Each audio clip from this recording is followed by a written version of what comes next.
Yo, what's up, YouTube? Welcome back to J3 Entertainment. You guys know what time it is. It's review time, y'all. Yes, it is, brother. And what movie are we reviewing today? The Black Phone. The Black Phone. Universal Blumhouse, man. This movie was supposed to come out last year. I know.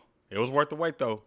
Worth the wait. Patience is a virtue. That's what he says. Yeah. Hey, we've been waiting for a lot of stuff that was supposed to be coming out last year and the year before that. Yeah. Here we are, 2022. So celebration, man. So would you say that this movie marinated well? Yeah. It sat there and it was marinating. It was still seasoned. It was first. Hey. Okay. It was seasoned. Okay. So you ready to get into this review, bro? Let's get it. Go ahead and kick it off with the good, man. I will say, I want to mention the director, Scott Derrickson, man. Very underrated, and I feel like he doesn't get talked about a lot due to his storytelling. His writing and directing is so genuine. He puts you in the setting of 1978. He throws shades of other movies that may sound familiar, but what he does that's new and creative always keeps you on your toes with the mystery and suspense working hand in hand. It was so engaging, and the acting and the characters. Yes. Very engaging from the beginning. We know very little about them, but we learn as we go on. And then you start to slowly see the horror. You forget that it's that kind of movie until something traumatic happens. Yeah. And I like that pacing of storytelling and directing. But most of all, that is very strong directing because he makes you forget the genre that you came to see. So you're getting coming of age, you're getting drama, you're getting a high school setting, you're getting these kids, and you're just getting the environment of how it was in 1978. You're getting everything. But then towards the middle, it's like, all right, now it's time to play the guessing game. What's going on? But you're learning in the beginning. Yeah. And he's planting the seeds. Yeah. And I just think that it was such great filmmaking on what he was doing. I totally agree on that, man. Since we're going first impression with the good, you ain't lying. I love the whole setting. 1978, no technology, very simple, straight to the point. We ain't got time to be trying to, we're going to the computer. Let's look. Let's keep it simple. Yeah. Let's be detectives. Let's figure out this situation. Yeah. I don't want to spoil anything, but let's figure this situation out. You know what I mean? And the way Scott Derrickson did that was very unique and original. We were able to really grasp so much of this world, like you spoke of, and the way he was able to adapt to multiple franchises to give us this movie. I saw a lot of Saw in this. Okay. As far as, the whole idea of solitude, confinement. Yeah. There was a lot of Saw in this, and it was modern but old at the same time. Right. And then we got a lot of Stephen King in this. Yeah. One of my favorite movies was Sometime They Come Back and Sometime They Don't, which was I believe it was a mini series. Okay. But one of my favorites, and you got that retro style of it. If you guys seen the trailers, you will kind of get the niche of what this movie's about. And a lot of that was incorporated in this film, and I thought they did very well with taking piece by piece of these movies and putting it into one. Very original. Hey, I'm with you on that, man. Another highlight for me on my first impressions was the way the suspense was structured with the mystery. I was very tense at times, and you're engaged when you're kind of really holding on to your seat, no pun intended, and you're waiting for something to happen because it's coming. You just don't know how or when. And this is a very good case of sound and editing and still shots working together because you're just hoping like, okay, whatever's going to happen, I hope they accomplish it. And I'm talking about the good guys here.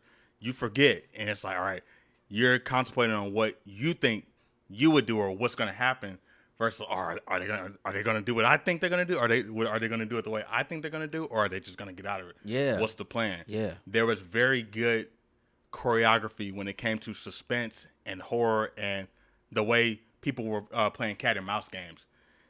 Certain genres have like choreography. Action has it. Horror has it too because it's timing, it's beats, it's shots, it's suspense, and it's atmosphere. Derrickson puts all of that on full display, and he does it well. I was really paying attention to the movie-making aspects too. Like, wow, that was a really cool setup. That was a good scene. Like, that was really shot. I'm focusing over here, but something's over here happening. It's like, wait, what? You got to kind of open your spectrum with that. Yeah, and I was like, I've never seen that done like that before. Usually it's like CG, but it was practical for the most part. I'm pretty sure they use shadow lighting and stuff, but it was enough to grab my attention to go, oh, how the heck did they do that? Yeah. First impressions. The breakdown of the characters was very unique. You get thrown in this pot of water. Yeah. And you have to pay attention. to figure out what's going on. You understand the motive of the characters for the most part, and you understand like the demeanors of them. You get their gravitational pull to this one individual. Right. You understand why people do what they do, which I thought was very dope, because movies like this needs to be in more theaters. Side note on what I like this movie because it reminds me of a time when I was growing up, a time that people choose to forget. Kids can be abducted. Yeah. And the way they ran this movie is a proven fact on why I feel this movie needs to be watched and viewed by everyone. I don't care how old you are. You could, well, I'll be a little nice. You want to be no one under 6 years old, but everybody else needs to view this movie. This was my Cops, my America's Most Wanted experience. It's a learning curve for sure. It's a learning it's curve. But yeah, and definitely learning watching curve. this movie, I love my parents that much more. Yeah. For putting me up on game. I love it. I'm like, oh, what would I have done without my parents putting me up on game? My mother told me about Charles Manson and stuff like that as a kid. You know what I mean? Let me know. Yeah. You better listen to me. Don't be going that street. Somebody will swoop you right up. You know what I mean? And Lord knows what they'll do. This movie breaks that down to the core because anyone can get it. That's true, man. He don't discriminate. Nah, we definitely saw that. Another positive I have, man. I want to talk about the kids, the dynamic between the kids. It was very real. It was very authentic. Some can be good, some can be bad, but it was you saw the morals and the ideals and the behaviors. You know, there was bullies, there was free-spirited kids, there was nice ones, there was ones that were fighters, protectors, ones that wanted to be best friends, and then you had others that were just trying to find their way and fit in. Yeah. So I love that we got different dynamics of teenagers just being teenagers. You know, they got in fights, some loved to fight, and then you had the brother and sister relationship dynamic, which I thought was really strong. Oh, man. I thought the kids were fantastic, all of them. Yeah. I don't know the two main actors' name, but they must be newcomers. But they were phenomenal. They were highlights. Madison Films or something like that. Okay, That was the good boy, looking out. Finney. Yeah. So the two main leads, I believe that they were brother and sisters. That dynamic was so strong. The chemistry was so good, and I love the outspoken behavior that they both displayed when things went down. The sister was really ride or die for her brother. She loved him. Mm-hmm. The brother was the same way, but he had a certain way of thinking and just very logical, just very intellectual insight when these things did kind of go down. And he was able to do what the others didn't. He had the obstacles already. He had the mindset already. So the fact that it happened to him was kind of the shocker. Yeah. But it was like, how is he going to get out of this? And we know he's going to do it, but the exciting part is how. Yeah. Like I said earlier, how and when. You know, it's all about timing. And the development of the sister, which kind of unlocks the supernatural side of the movie to a degree. Yeah. Because we still kind of don't know. It's like, there's a question, were these dreams real? I like that stuff because we were constantly asking questions, trying to figure out while watching the movie. It was so much going on, but it was still focused. Yeah. Yeah. You're right on point with that. The dynamic between the brother and sisters was really genuine and organic. Another thing about this movie that was very organic, there was no agendas in this movie. Right. I want to speak on that, and I'm going to speak on it a little bit more lately because these movies they have been producing have been so agenda-based, they forget that we're all human. Yeah. And anybody can be special, but you have to be able to explain why you're special. There you go. And this movie does such a great job of that, seeing the dynamic between a brother and sister. A brother who's very kind of to himself, a little bit off, but you understand why. Because when you speak to the father, you start understanding why he's so pulled back, but then you also understand why the sister's so strong-willed. And you see the dynamic of a family of heartbreak, suffering, and love all in once. And that was really genuine and organic. We didn't Yeah. have to worry about all this extra stuff. You had it's the Stranger Thing pool. Like, we're set in the 80s. Right. We're set in the 78. You know what I mean? The late 70s. So you have this dynamic of epicness of organic behavior. It's Right. what make this movie run so smooth because you don't question anything. They have very loose ends in this movie. Very few potholes in this movie. The script is sound. The acting, the directing, it's like it marinated well. Yeah. And I'm going to jump off of that too. It really does fix things that are introduced. You have questions, you get answers. Yeah. Every situation, every choice that's made, there's a payoff for everything. And we see it. And what was crazy is that I wanted to know more about the villain, but at the end of the movie, it didn't matter because that was what was the most unique and creepy about him. We didn't know, but we knew he existed and we knew that he was in this town. So I like that they made you forget, like, well, who he is doesn't matter. How do we stop him? That's what's important. Yes. Yeah, and it's like, okay, well, yeah, that's right. Let's go take him out and let's get him. And to pull something from that, Yeah. I think you're onto something with that too. I love the fact that the movie, we don't know who the grabber is, because we Right. only know what the kid knows. Right. And that's the beauty of it. Sometimes films overdo it, letting you know too much, and it takes the suspense away. You understand There it everything. is. We're so spoon-fed nowadays. Yeah. It's like, damn, but it's nothing like just understanding, like, this guy has a problem. Let's fix it. Right. Old school. But let's get into the bad. You got any bad, bro? I don't, bro. Okay. This was an all around full experience for me. Okay. Yeah. I got a bad. The bad for me, and I think they should have threw this in, was the town was a little immature when it comes to kidnapping. One kid gets kidnapped, okay. Pay attention, y'all. It's getting real. 2, all right, I'm going to wait at the corner while y'all go to school.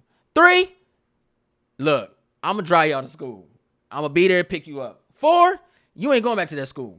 Yeah. You know what I'm saying? Like, Yeah. the town was very oblivious to the reality of no one's coming back home. And I felt that you got people in your neighborhood you don't know and y'all ain't questioning. Haddonfield. And the detectives knew things and they weren't telling the neighborhood to find out if the neighbors knew anything. Right. I thought that was very premature, irresponsible, and it's what, not saying towns don't act like this, but you would think, like, for a brother and sister, if a brother got abducted and he was lost, why would the dad let the sister just walk to school like willy-nilly? Right. The kids are getting snatched up. It's impossible. Yeah. I mean, nah. And you ain't going to school. Like, just as a father and as a kid growing up, that ain't finna happen. Yeah. I thought the town was a little bit immature, and that's what draw this movie back for me. Even though it was very well written, everything like that, and those one-liners would have really mattered. Those one-shots would have really mattered. Principal is, walking and sitting outside. Like, kids are missing from your school after school. Yeah. No one's investigating the principal, and it's like it wasn't realistic when it came to that.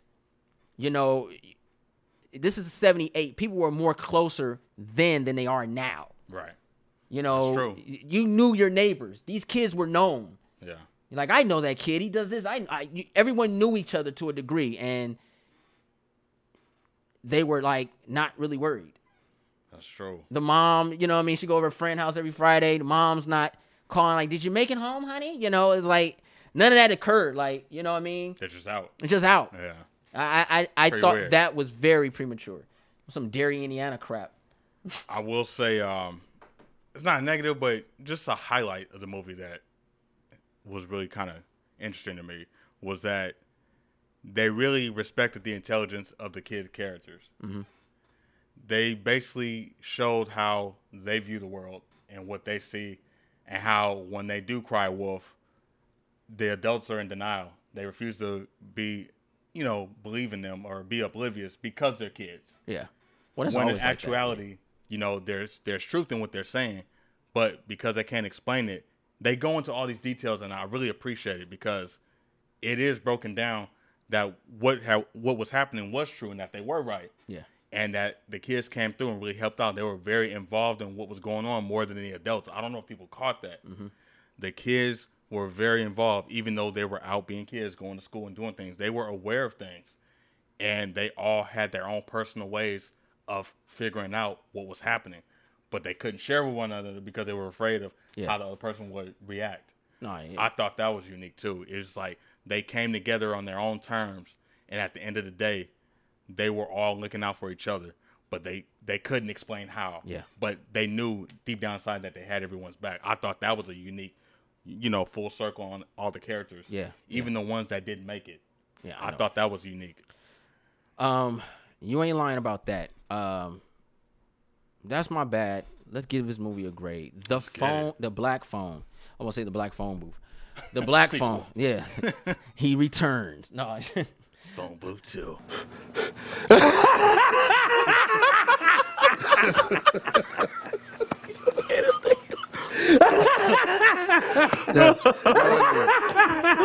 I really enjoyed this movie.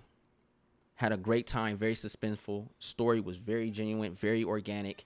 Acting was organic. All around full circle. Made sense at the end of the day. Yes, some things were a little bit like, what the hell? Nah, I'm good. But that's just me being me. But for those kids, I understood. And it worked. I'm going to give The Black Phone 4 stars. Okay. I'm going to say I thought the writing was really great. Really enjoyed the detail in the characters and the way they set things up. Really want to look at this from a script perspective. Joe Hill, Robert Cargill, and Scott Derrickson really crafted a really well script. Derrickson's directing was really on point. I think he's in that top form of horror filmmakers today, genre movie makers too. This is a 5-star movie for me, man. Universal and Blumhouse, they doing it again, man. And I appreciate this one. It's simplistic, it's fun, it's entertaining, it's suspenseful, it's got it all. And it grabs you from the edge of your seat from beginning to end. You ain't lying. I had a blast. It was a dope movie, man. Ethan Hawke, oh yeah. Yeah, he did his thing, man. He did. Very creepy. Yeah, it's so much stuff I want to say, but I don't want to spoil the experience. Yeah. But I say go watch it. Definitely. I'm a rare breed. I think you should take the younger audience. 6 and below, maybe not. They probably won't understand. Give them a couple more years, though. But they'll be there. 7 and 8 and stuff, those kids go to school. They wait for parents outside. Yeah. Everything about this serial killer, this is what he had, the same traits. He did everything they do. Yep. You know what I mean? So I think it's an eye-opener, and I think people should watch this and take movies like this very serious because we need to protect our youth. We need to protect our kids, and we need to let them know things. And as a father, my kids know. You know what I mean? We need to make sure that they understand that things like this occur, and these are not just movies. This spoke to me, bro. Yes. This is what I grew up like. Like kids, Yeah. Either gang violence or abducting. You know what I mean? That's what I grew up on. So we got to really pay attention to our youth, and shout out to those kids for really pulling this off. Hope you guys enjoyed the review. If you're new to the channel, go ahead and push that subscribe button. Thumbs up this video. Don't forget to share. Instagram, Facebook, Twitter. Also follow us on Instagram and Twitter. I'm Jake3. Run the show, guys. Woo! Ninja Assassin. 100,000 subscribers. We coming, y'all.